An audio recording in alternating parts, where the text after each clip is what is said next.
فراز دادی کی حسب ہدایت 2 درجن دیسی انڈے، دیسی گھی، من گڑ، دودھ کی خالص بوتلیں، گھر کا مکھن، گاجریں اور دیسی گندم بھی لایا تھا۔ دادی کسی پر بوجھ بن کر نہیں رہنا چاہتی تھی، حالانکہ فیاض سگے بھانجے اور بہت ہی اچھی طبیعت کے مالک بھی تھے، اور وہ فراز کے اتنا کچھ لانے پر سخت ناراض ہو رہے تھے۔ شہر میں مہنگائی کے جو حالات تھے، فراز اس سے باخبر تھے۔ یہ سب چیزیں تو ان کے گھر کی تھیں۔ دادی نے بیلا کو بھی بلوایا تھا اپنی خدمت کے لیے۔ وہ یوں بھی اپنی اس اکلوتی پوتی سے بہت محبت کرتی تھی، جو آج کل کی لڑکیوں کی طرح تیز ترار نہ تھی۔ انہیں دیدہ ہوائی لڑکیاں ایک آنکھ نہ پاتی تھی، اور ان کی نظر میں سوائے بیلا کے سبھی دیدہ ہوائی تھیں۔ دروازہ زور سے بج رہا تھا۔ دوپہر کا وقت تھا۔ بچے اسکول سے آ کر سونے کے لیے لیٹ چکے تھے۔ نوشین بھابی ان کے ساتھ کمرے میں تھیں، وہ بھی شاید سو رہی تھی۔ دادی نے بیلا کو بلایا۔ اٹھو بیلا، دیکھو تو ذرا کون کم بخت ہے، لگتا ہے دروازہ اکھاڑ پھینکے گا۔ جو بھی تھا، یا تو واقعی بے صبرا تھا یا پاگل۔ وہ ذرا ہچکچائی۔ میں کیسے دادی؟ لو بھلا، کیا تمہارے ہاتھ نہیں؟ جاؤ اب، میرے سر میں درد ہونے لگا ہے۔ انہوں نے گھور کر بیزاری سے اسے اٹھایا۔ کون ہے؟ دروازہ کھولنے سے پہلے اس نے ذرا تیز آواز میں پوچھا۔ مردم شماری والے، دروازہ کھولیے۔ قدرے روبدار آواز آئی تھی۔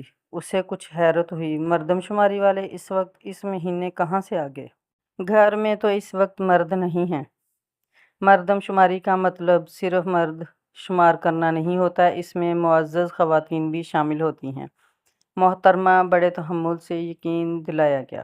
اچھا ٹھہریے۔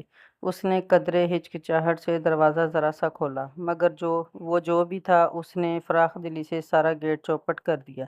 جی تو آپ کس پنڈ سے ہیں؟ اچانک سوال ہوا تھا، وہ بھونچکا رہ گئی۔ جی چک نمبر 27۔ بے ساختہ میں اس نے بتایا۔ اسے محسوس ہوا کہ سامنے والے نے جیسے مسکراہٹ چھپائی تھی۔ کتنے بچے ہیں آپ کے؟ 6 یا 11؟ اور اس کا چہرہ شرم سے سرخ ہو گیا۔ یہ کیسا سوال تھا؟ کیا مردم شماری والے ایسے سوالات کرتے ہیں؟ اوہو، اس کا مطلب ہے تعداد بہت ہے۔ بتاتے ہوئے شرم آ رہی ہے۔ سمجھ کر سر ہلایا گیا۔ اسے اب کہ ذرا غصہ آیا۔ کیا وہ واقعی شکل سے شادی شدہ لگتی ہے؟ اس نے اس لڑکے کو دیکھا جو کندھے پر بیگ اٹھائے پی کیپ پہنے ہوئے تھا، آف وائٹ ٹی شرٹ اور بلیک پینٹ میں ملبوس۔ اب گھر کے اندر بڑی بے تکلفی سے گھس آیا تھا۔ کون ہے بیلا؟ بابی شاید نہا رہی تھی، اب سر پر تولیہ لپیٹے نکلی، اور اس کے برابر کھڑے اس نوجوان کو دیکھ کر بے ساختہ خوشی سے آگے بڑھی۔ بدتمیز، تم آ گئے آخرکار۔ اور وہ بدتمیز اب بڑی بے تکلفی سے ان کے مکے کھانے کے بعد ان کے گلے سے لگا کھڑا تھا۔ اس کی مسکراتی نظریں شرارت سے اس پر تھیں، جو بیلا کو سخت خفت میں مبتلا کر رہی تھی۔ وہ جلدی سے بھابھی کی پکار کو نظر انداز کر کے کمرے کی طرف بڑھ گئی۔ توبہ ہے میری، ذرا بالوں کا حشر تو دیکھو اپنا، تنکو جیسے خشک، اوپر سے یہاں خالص لسی بھی نہیں، ورنہ ابھی تیرا سر دھلواتی۔ اپنے سامان سے نکالا نایاب تیل اس کے بالوں میں لگاتی ہوئی دادی بہت پریشان تھی۔ ان کے بال اس عمر میں بھی لمبے تھے۔ وہ خود بھی دیسی ٹوٹکے شوق سے آزماتی تھی اور بیلا کو بھی فیضیاب کرتی، تبھی تو اس کے بال اتنے گھنے اور لمبے تھے۔ بس کریں نا دادی، مجھے نیند آ رہی ہے۔ اس نے ابھی تراویح نہیں پڑھی تھی، اور دادی کی چمپی سے نیند کے جھونکے آنے لگے تھے۔ ایک تو مجھے بڑے شہروں کی مشینوں کی سمجھ نہیں پڑتی۔ اب دیکھو ذرا نوشین کو، کوئی پوچھے کہ بی بی پیچھے اتنا بڑا وجود، اور بال دیکھو تو چٹکی سے۔ ارے بال تو عورت کا حسن ہوتے ہیں، مگر یہ کٹوا کٹوا کر خود کو کاکی بنائے پھرتی ہیں۔ اسے ہنسی آنے لگی۔ نوشین بھابی قدرے صحت مند تھیں۔ اسٹیپ میں کٹے کندھے تک بمشکل آتے ان کے بالوں پر دادی کو سخت اعتراض تھا۔ بری بات دادی، نوشین بھابی سن لیں تو کتنا برا مانیں گی۔ اسے نوشین اچھی لگتی تھی، پرخلوص، خوش مزاج سی۔ نہ کتنی دفعہ سمجھایا ہے تجھے کہ وہ رشتے میں تیری چاچی لگتی ہے۔ بھابی مت بولا کرو دادی، وہ اتنی عمر کی تو نہیں ہیں۔ پھر فیاض بھائی کو میں چچا جی تو نہیں کہتی، آپ بھی نہ۔ واقعی یہ حقیقت تھی کہ ان کی شادی کو 13 سال ہوئے تھے۔ ایک 10 سالہ بیٹا تھا، دوسرا 8 سال کا۔ چھوٹی سی فیملی تھی، مگر دادی کی عادت تھی یوں ہی بات کر جاتی، بعد میں خود بھی بھول بھال جاتی۔ اوپر سے وہ لونڈا، اسے ادھر رہنے کی کیا ضرورت ہے؟ فیاض کو منع کروں گی، جوان بچی ہے میری۔ آریز کے آنے پر انہیں سخت اعتراض تھا۔ وہ بھابھی کا اکلوتا بھائی تھا۔ چونکہ امی ابو عمرے کے لیے گئے ہوئے تھے تو آریز نوشین کے اصرار پر اور امی کی ہدایت پر ان کی طرف آ گیا تھا۔ وہ بھی ایک خوش مزاج اور من موجی لڑکا تھا۔ ادھر آنے پر بمشکل ہی راضی ہوا تھا۔ دادی کو وہ ایک نمبر کا شوخا لگا تھا۔ سوائے سارا دن انہوں نے بیلا کو اپنے پاس سے ہلنے بھی نہیں دیا۔ بیچاری نوشین اکیلی ہی لگی رہی اور بیلا سخت شرمندہ ہوتی رہی۔ دادی کے سخت حفاظتی اقدام کہاں تک اس کا سامنا ہونے سے روک سکتے تھے؟ ایک ہی گھر تھا، تاہم انہوں نے دل میں سوچ لیا اب بیلا کو زیادہ تر اپنے پاس ہی رکھیں گی۔ بے شرم رنگ کہاں دیکھا دنیا والوں نے، یہ گانا آج کل اظہر کے منہ پر چڑھا رہتا۔ افطاری کے لیے سب میز پر بیٹھے تھے۔ جب وہ میز بجا کر گانے لگا، دادی نے ناگواری سے پہلو بدلا۔ بری بات اظہر، فیاض نے ٹوکا۔ بیلا دادی کے پہلو میں سر جھکائے دوپٹہ اوڑھے بیٹھی تھی۔ آپی، آج کھانے میں کیا ہے؟ آریز ابھی آیا تھا۔ کرسی دھکیل کر بیٹھتے ہوئے اس نے پوچھا۔ ماموں جان، آج دادی کی فرمائش پر کدو شریف بنے ہیں، مظہر نے اطلاع دی۔ اوہو، مگر مجھے تو مرغی نالائق کھانی تھی۔ آپ کو کہا بھی تھا کہ مرغی کا لذیذ سا قورمہ بنائیے گا۔ اسے افسوس ہوا۔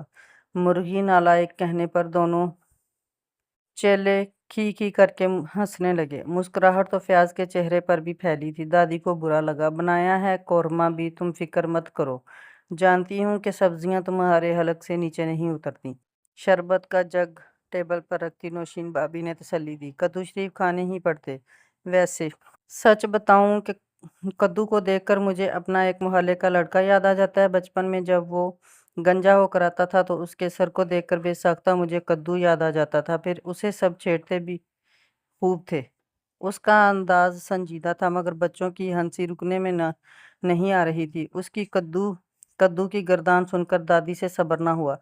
سبزیاں صحت کے لیے مفید ہوتی ہیں۔ اچھا؟ تعجب کا اظہار ہوا۔ مجھے تو معلوم ہی نہیں تھا۔ شکریہ دادی، آئندہ میں بھی کوشش کروں گا کہ سبزیاں کھاؤں۔ اس کے عقیدت مندانہ انداز پر نوشین نے تنبیہی نگاہوں سے اسے دیکھا۔ اذان شروع ہوئی تو سب ٹیبل کی طرف متوجہ ہوئے۔ دادی نے دیکھا کہ اس نے 3 گلاس شربت پیا تھا۔ پکوڑے، سموسے، دہی بھلے غرض پلیٹ میں ایک پہاڑ سا بنائے وہ رغبت سے کھا رہا تھا۔ یہ فروٹ چاٹ بھی لو نا، خاص تمہارے لیے بنائی ہے۔ نوشین نے محبت سے ڈش بڑھائی۔ بس کرو بہو، طبیعت خراب نہ ہو جائے کہیں۔ اس نے اس بسیار خوری برداشت کرنا مشکل ہو رہا تھا۔ وہ ہنس دیا۔ بے فکر رہیے دادی، جوان ہوں، ہیضہ ویضہ مجھے نہیں ہوتا۔ آپ البتہ احتیاط سے کھائیے گا، اس عمر میں ویسے بھی معدہ کمزور ہو جاتا ہے۔ وہ بڑے ہلکے پھلکے انداز میں چھیڑ رہا تھا۔ بدتمیزی کا یا بد تہذیبی کا عنصر نہیں تھا، مگر انہیں تو پتنگے لگ گئے۔ خفگی سے پکوڑا ہاتھ سے رکھ دیا۔ پھر لاکھ بیلا نے اشارے کیے۔ فیاض اور نوشین نے بھی کہا۔ انہوں نے کچھ نہ لیا۔ نوشین بھابھی شرمندہ ہوتی رہی۔ آریز کو ملامتی نظروں سے گھورا۔ وہ کندھے اچکا کر رہ گیا۔ تمہاری وجہ سے خالہ بھی ناراض ہو گئی ہیں۔ وہ نماز پڑھ کر کچن میں آئے تو نوشین نے اسے ڈانٹا۔ وہ ٹیبل سے برتن اٹھا رہی تھی۔ میں نے تو ایسا کچھ نہیں کہا آپی۔ وہ ابھی اس کی مدد کرنے لگا۔ وہ برا مان گئی ہیں آجی، تمہاری اس عادت سے بھی عاجز ہوں۔ ہر جگہ ہر کسی سے مذاق نہیں کرتے۔ چلیں کسی کسی سے تو کر لیتے ہیں نا۔ وہ لاپرواہ تھا، تمہیں کون سمجھائے۔ چلو تم کمرے میں ذرا بچوں پر نظر رکھو، میں آتی ہوں۔ لو جی، میں کوئی آیا ہوں؟ حد ہو گئی ویسے۔ وہ برا مان گیا۔ نوشین نے جواب نہیں دیا، جانتی تھی کہ وہ ایسا ہی ہے۔ اندر آ سکتا ہوں؟ دروازے سے گردن نکالے آریز اجازت مانگ رہا تھا۔ دادی خفگی سے لیٹی ہوئی تھیں۔ بیلا بڑی بے بسی سے ان کو تکے جا رہی تھی۔ جب آواز پر دونوں نے مڑ کر دیکھا، اسے شاید اجازت کی ضرورت بھی نہیں تھی، اندر آ گیا۔ طبیعت تو ٹھیک ہے نا دادی آپ کی؟ الفاظ کے برعکس چہرے پر فکر مندی کے کوئی تاثرات نہیں تھے۔ دادی اٹھ بیٹھیں۔ تم سے مطلب؟ غصہ صحت کے لیے اچھا نہیں ہوتا دادی۔ آپ کیوں اپنی صحت کا ستیہ ناش مارنا چاہتی ہیں؟ دیکھیں تو ذرا رنگت کیسی پیلی پڑ رہی ہے، ہونٹ سفید، یقیناً دل بھی تیز تیز دھڑک رہا ہوگا، اور یہ سب نشانیاں خالی پیٹ کی ہیں۔ ان کے مقابل کرسی کھینچ کر بیٹھے وہ تشویش سے گنوا رہا تھا۔ یہ ساری نشانیاں تو ہارٹ اٹیک کی ہیں میاں، یعنی تم مجھے اب دل کا عارضہ لگانا چاہتے ہو؟ دادی ہنوز اکھڑی ہوئی تھیں۔ توبہ میری توبہ، میں اور ایسی گستاخانہ بات سوچوں؟